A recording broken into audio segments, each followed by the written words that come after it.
I'd like to talk about the John Birch Society and the Council for National Policy, because these were kind of the genesis of the whole array of fronts in the Christian right today. And then of course, many Christians sense that these groups are apostate, so what the power elites have done is to set up opposition groups to oppose them. But they control not only the right-wing apostasy that's going on, they control the opposition to it. And I'd like to just go over a few points on how to recognize fronts for controlling the opposition. Because as Kelly said, their objective is to create discord. And I agree with Kelly. Their objective even is to bring about revolution.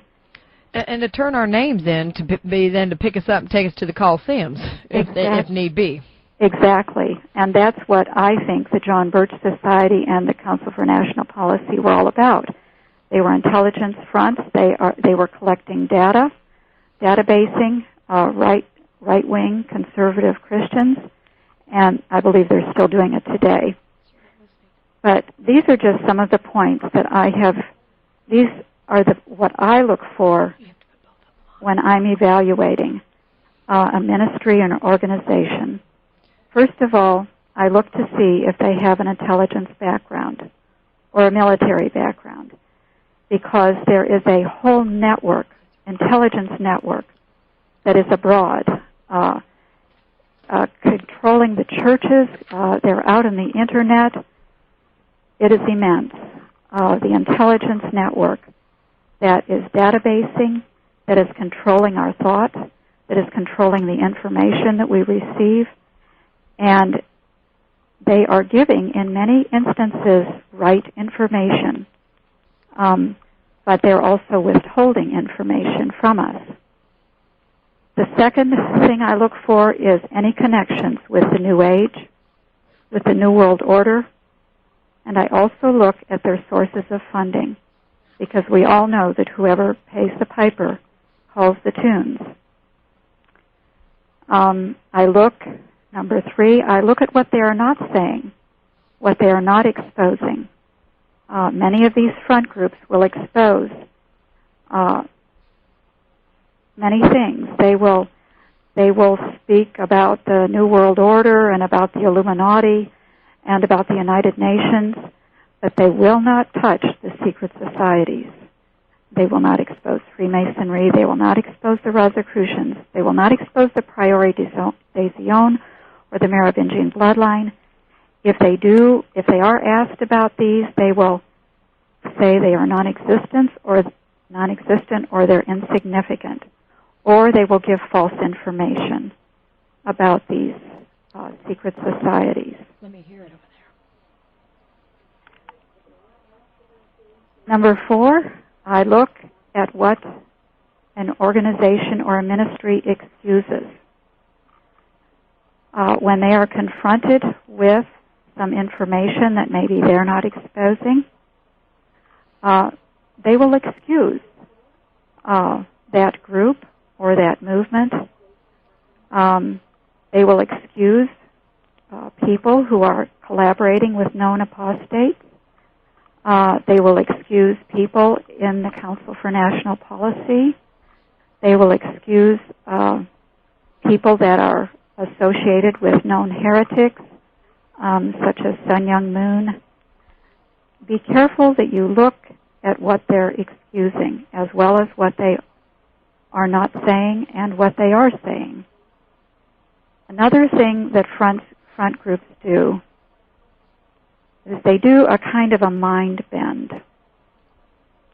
They will say that because God is fulfilling prophecy in a certain way, say through the Zionist movement or through something that is associated with the Antichrist.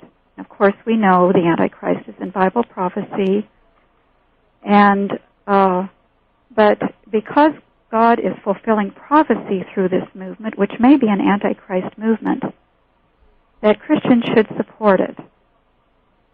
This is wrong. Christians are to be bearing good fruit. They are not to have fellowship with the evil works of darkness, but they are to reprove them. And they should remember that if they are having fellowship with the evil fruits of darkness, just because they're part of the fulfillment of Bible prophecy, they are also leading people astray. Because as we all know, that the Antichrist will require everyone to receive a mark and to worship an image to the beast, and that those who receive the mark will be condemned by God. So long after Christians are gone, what they do with these apostates is going to last in the minds of people who are still on earth during the tribulation period. So we have to be very careful that we do not allow these front groups to bend our minds, bend our thinking in this way. Front groups also give out misinformation, which is incorrect information. They promote heresy. They promote forbidden practices such as astrology. Many times they do this very subtly. They may talk about biblical astrology, which of course is still astrology, and there's nothing biblical about it. They may subtly promote Gnosticism.